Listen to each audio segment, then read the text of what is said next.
வணக்கம் நண்பர்களே, இது தமிழ் நண்பன் சர்க்கட் சேனல். இப்போ நான் பார்க்க போகிறது எஸ்ஆர்பிக்கான அஃபிஷியல் ஆன்சர் கீ அப்படின்றது வெளியிட்றாங்க. ஸோ இது வந்து வெப்சைட்டில் தான் இருக்குது. அதை எப்படி டவுன்லோட் பண்ணுறது அப்படின்னு லாஸ்ட் வீடியோவில் போட்டிருந்தோம். ஸோ இதுதான் வந்து இந்த அஃபிஷியல் ஆன்சர் கீ அப்படின்றது. எல்லோரும் டவுன்லோட் பண்ணிக்கிங்க. டவுன்லோட் பண்ணிவிட்டு இதில் ஏதாவது கேள்விகள் வந்து அவங்க தவறுதலாக கொடுத்துருக்காங்க அப்படின்னா, இது வந்து டென்டேட்டிவ் ஆன்சர் கீ அப்படின்னு தான் சொல்லுவாங்க.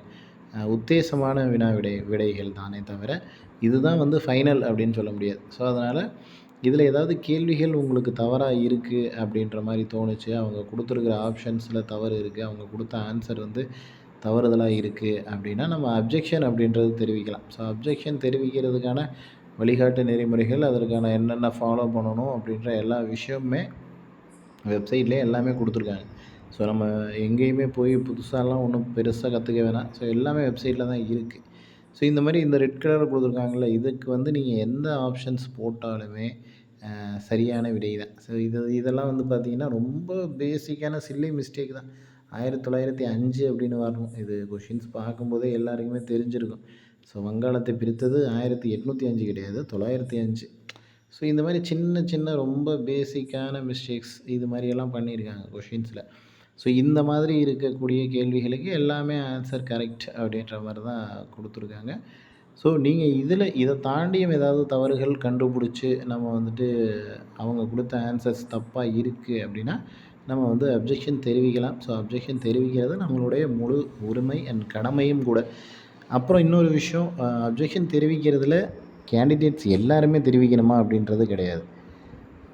அதுக்காக யாரோ ஒருத்தர் பண்ணுவாங்க அப்படின்னு விட்டுறவும் வேண்டாம். ஸோ யாராவது ஒருத்தர் பண்ணுறாங்க அப்படின்னா அதுக்கு கிரேஸ் மார்க் வருது அப்படின்னா அது தேர்வு எழுதுனா 19,000 பேருக்குமே செல்லுபடியாகும். சரி, இல்லை அப்போது அப்ஜெக்ஷன் ஒரு 10 பேர் தெரிவிச்சிருக்காங்கன்னா அந்த 10 பேருக்கு மட்டும்தான் மார்க் கிடைக்குமா அப்படின்னு ஒரு சந்தேகம் வந்துடும். ஸோ அந்த மாதிரிலாம் யாருக்கும் கிடையாது. அப்ஜெக்ஷன் எத்தனை பேர் போட்டாலும், ஒருத்தர் போட்டாலும் சரி, அது சரியான கொஷினாக இருக்குது அப்படின்ற பட்சத்தில் அதுக்கு வந்து கிரேஸ் மார்க் கொடுக்குறாங்க அப்படின்னா அது எல்லாருக்குமே தான் கிடைக்குமே தவிர அந்த போட்ட ஒருத்தருக்கோ போட்ட 5 பேருக்கோ 10 பேருக்கோ அப்படி கிடையாது. பட் அதனால் சரி யாரோ ஒருத்தர் போடட்டும், நம்ம எதுக்கு போட்டுக்கிட்டு அப்படின்ற மாதிரி யாரும் இருக்க வேணாம். ஏன்னா மேபி எல்லாருமே அப்படி நினச்சிட்டாங்கன்னா ஒன்றும் பண்ண முடியாது. அதனால் உங்களுக்கு இந்த கேள்விகள் தவறாக இருக்குது அப்படின்னு தெரிஞ்சிற பட்சத்தில் நீங்கள் வந்து அதை தாராளமாக கொடுக்கலாம். ஸோ கொடுக்குறது தான் அப்ஜெக்ஷன் தெரிவிக்கிறது தான் நல்ல விஷயம் அப்படின்றத தெரிஞ்சுக்கிங்க. ஸோ இதில் வேறு ஏதாவது சந்தேகங்கள் இருந்துச்சு அப்படின்னா கீழே கமெண்ட் செக்ஷனில் கமெண்ட் பண்ணுங்கள். நெக்ஸ்ட் அடுத்த வீடியோவில் பார்க்கலாம். தேங்க்யூ.